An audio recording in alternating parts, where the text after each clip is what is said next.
Picture the creation of a nation. We tend to imagine something resembling, I don't know, a massive construction project. Right, like a clean blueprint. Yeah, exactly. A clean blueprint. Like there's this inherent expectation that an absolute monarch just stands in some grand throne room, Uh, unrolls a big map, points to a border, and says, build a state right here. yeah, And yeah. then an army of loyal bureaucrats just kind of fans out and lays the foundation. It is a very comforting image, isn't it? I mean, we naturally want political power to be visible and easily categorized. Right. We like the idea of a top-down decree where authority just flows perfectly from the crown down the chain of command and straight into the streets. Mm. But the moment you look at the actual historical record, that entire architectural metaphor it completely falls apart. Which is exactly what we're going to get into in this deep dive. I have this massive stack of historical and academic analyses sitting in front of me, and they all focus on the Iberian Peninsula, specifically the Kingdom of Castile between the 13th and 15th centuries. Mm-hmm. And going through all these sources, the overarching theme is that the modern state was absolutely not dictated from a throne room. Far from it. Yeah. I mean, if you want to understand how modern governments function today, Yeah. Why we have certain tax structures or how police forces are organized, or even just why local municipalities are constantly clashing with federal authorities. Oh, yeah, constantly. You really have to look at this beta testing phase of the state. It was a messy, centuries-long negotiation. Local communities, commoners, urban elites, they all actively pushed back against central authority. Right. They bargained, and sometimes they physically fought the creation of what we would call big government. Yeah, and before we get into the actual, street-level brawls between the kings and the cities, I think we need to establish some ground rules. Because what exactly were they fighting to build? Right. The word state gets thrown around so casually, but in this context, it has a very specific meaning. It does. And for generations, sociologists and historians relied on a baseline set by Max Weber. He famously defined a state as an entity that possesses a monopoly on the legitimate use of physical force within a given territory. Right, so under that strict definition, a true state is literally the only organization legally permitted to, I don't know, lock someone up or collect a mandatory tax or wage war. Exactly. But applying that to medieval Europe feels completely contradictory. Because if a state requires a total monopoly on force, well then a kingdom where regional nobles just raise their own private armies. Mm-hmm. Or where cities maintain their own heavily armed local militias. Well, that isn't a state at all. I mean, isn't that just a gang turf war, basically? That is the exact problem historians ran into. If you use Weber's strictest modern lens, the medieval period looks like a total void of statehood. Wow. But prominent historians like Joseph R. Strayer and Jose Antonio Marival realized you cannot just look at the highly polished, centralized final product of the 19th century and assume nothing existed before it. Right. You have to trace the actual DNA of the modern state back to its roots. So let's break down those two perspectives then, starting with Strayer. Because in the sources we have, he spends a lot of time focusing on England and France. He does, yeah. Strayer argued that the transition into a modern state really kicked off when a kingdom moved away from personal loyalty and established impersonal, permanent political institutions. Wait, impersonal meaning the institution outlasts the individual. Correct. So in a purely feudal system, a knight is loyal to a specific lord because of a personal oath. Right. When that lord dies, the arrangement is fundamentally shaken. Oh, I see. But Strayer points out that the modern state began when kingdoms established permanent treasuries or high courts. So it didn't really matter if the current king was a genius or a child or just completely incompetent. The treasury still collects the taxes? Yes, the treasury still collected taxes and the courts still heard cases. The institution essentially became larger than the monarch. That makes total sense for England or France. But Marival took a really different approach when he was analyzing the Iberian Peninsula. He argued that in Castile, the breakdown of the strict feudal regime didn't lead to a centralized bureaucracy right away. No, it didn't. Instead, it created what he called a territorial corporate regime. Yeah, that phrase corporate regime is really vital here. Because in medieval Castile, cities weren't just collections of houses and markets. They were legally recognized as corporate entities. Wow. They function almost like legal persons. They had their own rights, their own charters, and these massive jurisdictions that sometimes covered hundreds of square miles of surrounding farmland. So the Castilian model was just incredibly decentralized compared to other European principalities. Like the monarchy knew they didn't have an absolute monopoly on power. They were deeply aware of it. Authority in Castile was exercised concurrently. So the crown had to share power with these powerful urban centers and the regional nobility. It's kind of like I'm picturing this almost like a massive franchise business. So the crown acts as corporate headquarters, right? They own the branding, they hold the overarching vision. But the local branches, which are the cities, they own their own real estate, they pay their own staff, and they have a massive amount of day-to-day autonomy. That's a great way to look at it. And that dynamic creates immediate friction because headquarters always wants uniformity, predictability, and a larger share of the profits. Naturally. But the local branch wants to be left alone to run things the way they always have because they understand the local market. So the story of the modern state is essentially the story of headquarters trying to assert control over those wildly independent branches. Which naturally leads us to the people headquarters actually sent to do the wrangling. Because if the Castilian monarchs couldn't just snap their fingers and issue a decree, well, they needed boots on the ground. Right. They needed middle managers. And in Castile, those middle managers were called the corregidors. Speakers of the city. Yes. By the time Isabella and Ferdinand, who we know as the Catholic monarchs, by the time they consolidated their power in the late 15th century, they began deploying these corregidors to cities all across the realm. Okay. And their mandate was essentially to impose centralized directives, ensure royal taxes were collected, and act as the ultimate judge in local disputes. Just imagine being an elite merchant or like a local noble who has run the city council for 3 decades. You have your own local justice system. Yeah. You decide who gets the lucrative trading contracts. You manage the town's defense. Mm-hmm. And suddenly a guy rides into town on a horse, flashes a letter with the royal seal, and just announces he's in charge. I mean, the pushback must have been immediate. Oh, it was fierce, and it took so many different forms. The arrival of a corregidor was a direct threat to the local power brokers. Mm-hmm. And the sources give us this incredible look at how easily these royal officials could be completely neutralized by the locals. Oh, wow. And the city of Cuenca in the late 1470s is a prime example of this. Cuenca is so fascinating because it just shatters that top-down illusion completely. I mean, you would assume the official sent directly by the king and queen would sit at the head of the table. Right. But in Cuenca, the royal official was completely eclipsed by a local noble named Juan Hurtado de Mendoza. Yeah, Mendoza held the title of Guarda Mayor, which is essentially the chief guard. But titles aside, he was the man who actually held the cards. Yeah. He controlled the local troops, he had the absolute loyalty of the prominent families, and he literally controlled the physical infrastructure of the city. And the power dynamic was so lopsided that even the crown had to acknowledge it right. Yes. When the royal court sent official correspondence to Cuenca, the letters addressed Juan Hurtado de Mendoza first, the city council second, and their own corregidor third. Incredible, isn't it? The guy sent to be the boss was literally an afterthought in the hierarchy of greetings. It really demonstrates the extreme pragmatism of the Catholic monarchs. I mean, they were state builders, but they weren't delusional. They understood that trying to forcefully break a local heavyweight like Mendoza might spark a full-blown rebellion that they just couldn't afford to fight. Right. So the city of Cuenca essentially co-opted the royal official. Instead of the corregidor bending the city to the crown's will, the local elites just used the corregidor to legitimize their own local interests. It's totally the local branch putting the new regional manager in a windowless office and just continuing to run the business themselves. Exactly. But Isabella and Ferdinand weren't the type to just accept defeat. So if the middle manager was neutralized in Cuenca, how did they handle other cities that tried the exact same tactic? Well, they developed bypass mechanisms. So let's look at the city of Avila.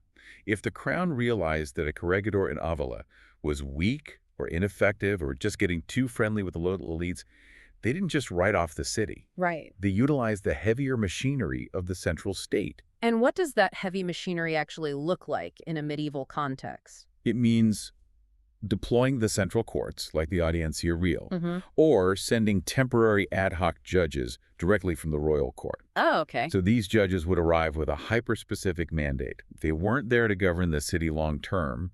They were sent to settle a specific dispute or override a local decision or enforce one specific law. I see. So if the local conduit is blocked, you just build a temporary pipeline straight from the throne to the city square. Yes. And by doing so, the crown proved a vital point about the architecture of their state. Mm. If we connect this to the bigger picture, they demonstrated that the corregidor wasn't strictly necessary for the crown to project power. Right. They were establishing that the ultimate source of justice and authority didn't reside in the local council. And it didn't even reside in the corregidor. It resided in the centralized institutions of the monarchy. But let's look at the logistics of this for a second, because you can't dispatch an ad hoc judge from the royal court every single time there's a property dispute or a corrupt official in some distant city. Right. It's too slow and it's far too expensive. So if you know your corregidors are prone to corruption or getting marginalized by local elites, well, you need a systemic way to keep them terrified of stepping out of line. You need an institutionalized mechanism of accountability. Right. And the way the Castilian monarchy solved this is, frankly, one of the most brilliant political maneuvers of the era. Yeah. Because they didn't invent a new royal oversight committee. Instead, they took an old municipal tool of resistance and they weaponized it. The juicios de residencia, the trials of residence. When I read how this actually functioned on the ground, I was honestly blown away. The mechanics of it are incredibly revealing. Let me just lay out how this worked for the listener, because it's wild. Say you are a corregidor and your term governing a city is finally up. You can't just pack up your carriage and ride back to the royal court. By law, you had to remain in that city for 30 days. You have 30 days. And during that month, you faced a grueling public audit. The local judges would open the floor, and literally any citizen you had governed, I mean, a baker, a merchant, a rival noble, anyone could come forward and publicly accuse you of corruption, bribery, or abuse of power. And you had to answer those charges before you were allowed to leave. Wow. Furthermore, a portion of your salary or your assets could be held in escrow. So if the audit found that you had abused your power, you were financially liable on the spot. It's an intense form of social audit. I mean, it's one thing to have your boss review your performance in private. It's an entirely different psychological pressure to know that for 30 days you have to sit in the town square and face every single person you might have wronged over the last 3 years. Right, and that psychological pressure fundamentally altered how these officials behaved on a random Tuesday in the middle of their tenure. Yeah, I bet. But the most important aspect of the Juicios de Residencia is its origin story. Right, because this wasn't an idea cooked up by Isabella and Ferdinand to keep their people in check. Not at all. This mechanism actually dates back to the late 13th century, specifically the Cortes of Valladolid in 1293. And we should probably clarify for the listener that Cortes was the legislative assembly, essentially the medieval parliament, where representatives of the cities, the nobility, and the clergy met with the king. So wait, back in 1293, the cities used this parliament to basically demand the right to audit the king's officials. They demanded it as a tool of self-defense. The cities were completely tired of royal mayors coming in, extracting wealth, and then just disappearing back to the court with absolutely no consequences. Right. It was a completely bottom-up, decentralized push for local justice. Here's where it gets really interesting, though. Fast forward a couple of centuries to the 1480s. The Catholic monarchs are in power, and they see this local tool. How do they twist it to their advantage? Well, what's fascinating here is they formalize and standardize it across the entire kingdom. The monarchs realized that fighting the city's demand for accountability was counterproductive. Right, just makes them look like tyrants. Exactly. So instead, they absorbed it. By institutionalizing the Juicios de Residencia, the Crown effectively crowdsourced their bureaucratic oversight. Oh man, they turned the entire population of Castile into an unpaid surveillance network? That is exactly what they did. The Crown needed local intelligence. They needed to know if their corregidors were actually serving the central government or if they were just lining their own pockets and making backdoor deals with local nobles. Wow. By giving the commoners a structured legal forum to complain, the Crown gathered massive amounts of data on their own officials. It's just brilliant statecraft. Yeah. The cities feel empowered because they get their day in court. You know, local abuses are genuinely kept in check, but ultimately the Crown uses that information to tighten its grip on the bureaucratic machinery. Right. It completely turns a tool that was meant to protect local autonomy into a pillar of centralized power. It really does. But as effective as this bureaucratic control was, we have to look at the underlying fuel of any city-building project. Yes, you can discipline your middle managers all day long, but keeping bureaucrats in line is relatively cheap. Fighting wars is not. Precisely. In the late 15th century, Castile was expanding rapidly. I mean, they had just completed the incredibly expensive decade-long Granada War. Right. They were funding armadas to secure interest in Sicily. and they were constantly clashing with France. Launching armies and building global empires requires a massive, reliable, and liquid extraction of wealth. And according to the sources, the 1490s were just a point of absolute financial crisis for the crown. I mean, they needed cash desperately, but their entire tax collection apparatus had just been decimated by their own hands. The crisis was completely self-inflicted. Throughout the medieval period, the crown relied heavily on a complex system of indirect taxes called the alcabalas. Let's clarify the alcabalas for a second, because this wasn't an income tax. It was essentially a universal sales tax, right? Exactly. It was a 10% tax on the sale of virtually every single good. So if you sold a horse or a sack of grain or a piece of cloth, the crown was supposed to get a cut. But managing a tax on every single transaction across an entire kingdom is an administrative nightmare. The crown just didn't have the manpower to collect it. Right. I mean, they barely had the corregidors under control. Exactly. So they relied on financial oligopolies, primarily Jewish financiers and tax farmers, to manage the system. And these tax farmers would pay the king a massive lump sum up front, and in return, they basically purchased the legal right to go out into the cities and just squeeze the population to make their profit back. It was a brutal system for the commoner, but it provided the crown with guaranteed upfront liquidity. Right. However, when the Catholic monarchs issued the decree expelling the Jewish population by the end of the century, they didn't just commit an immense human tragedy. No. From a purely administrative standpoint, they destroyed their own financial engine. The network of experienced financiers collapsed almost overnight. So you have a monarchy trying to centralize power, fighting expensive foreign wars, and their primary mechanism for gathering wealth is suddenly just gone. They had to innovate, and they had to do it quickly. That innovation arrived in the mid-1490s, and it was called the encabezamiento por alcabalas. The translation essentially means allowing the cities to head their own taxes. Right. But how did the physical mechanics of this actually work? So the crown approached the city councils and offered a flat rate deal. They would say, look, we calculate that your city and its surrounding lands owe us a specific amount, say 1 million maravedis for the year. Okay. We won't send in private tax farmers. You, the city council, guarantee us that sum. You figure out how to collect it from your citizens, but we get our flat rate. Wait, that seems like a massive concession. If the whole goal of the monarch is to centralize power, handing the purse strings back to the local city hall feels like a giant step backward. You're giving the local branches total control over the revenue stream. It highlights the central paradox of early state building. The crown traded a degree of structural control for immediate guaranteed cash. They totally bypassed the need to rebuild a massive tax bureaucracy from scratch. But this decision fundamentally shifted the center of political gravity. The negotiations over the financial future of the kingdom moved from the distant royal court right into the local city halls. And the sources dive super deep into the internal drama this caused within the cities. Because adopting this new tax system wasn't just a battle between the king and the city, it sparked a vicious class conflict inside the city walls. It really did. Let's look at the city of Burgos as our case study here, because that's what the sources highlight. Burgos is the perfect example of how the encabezamiento fractured local politics. So the city council was run by the regidors, the wealthy local elites, the noblemen, the high-end merchants, and when the crown offered this flat-rate tax deal, the regidors strongly opposed it. Which again feels counterintuitive. Wouldn't the local elites want the power to control the tax collection? I mean, it seems like a massive opportunity for corruption or just consolidating their own power. You have to look at the macroeconomic risk involved. Under the terms of the encabezamiento, the city council had to legally guarantee that massive flat-rate payment to the crown using their own personal assets as collateral. Oh, wow. So they were personally on the hook? Yes. Imagine being a regidor in Burgos. You sign this contract. 6 months later, there's a severe drought. The harvest fails. Trade grinds to a halt. The city's economy plummets, and you physically cannot collect enough sales tax from the starving population to meet the crown's quota. And the crown doesn't care about the drought. They want their 1 million maravedis. Exactly.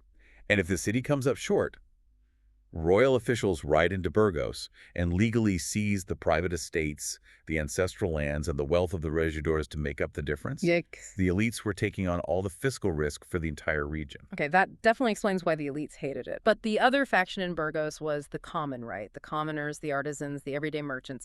And they campaigned fiercely to adopt this system. They did. Why would the people actually paying the taxes want the city to take on this massive burden? Because for the common goal, the alternative was so much worse.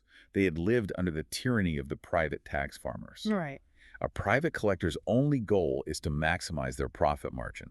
They would squeeze the peasantry, ruthlessly fabricate charges, confiscate goods. Because the private tax farmer already paid the king, so every extra coin they wring out of the baker is just pure profit. Precisely. The commoners understood that if the city council managed the taxes locally, the rate would be far more predictable. It would be a flat assessment, not a predatory shakedown. That makes total sense. Furthermore, the local elites lived in the city.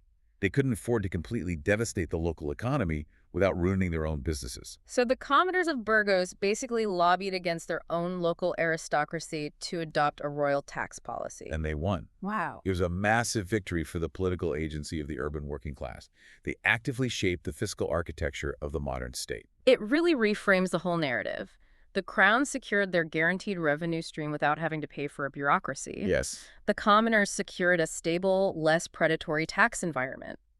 And the local elites were forced to shoulder the financial risk, but in return, they retained their status as the indispensable managers of the city. Exactly. The state's tax system wasn't forced upon the population at all.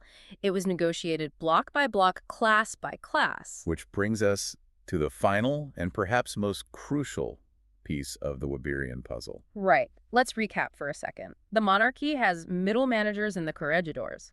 They have a surveillance and accountability system through the juicio de residencia, and they have reliable guaranteed wealth flowing in from the encabezamiento. So they have the money and the bureaucrats. But according to Max Weber, a state is defined by its monopoly on the legitimate use of physical force. The muscle. Because you can audit people and tax people all day long, but eventually someone is going to refuse. And when they do, you need a police force. And the way the Spanish state developed its police force completely flips our modern assumptions upside down. To understand it, we really have to examine the history of the Hermandades or the urban brotherhoods. The sources trace the origins of these brotherhoods back to the 1300s, so long before Isabella and Ferdinand. And the context here is super vital.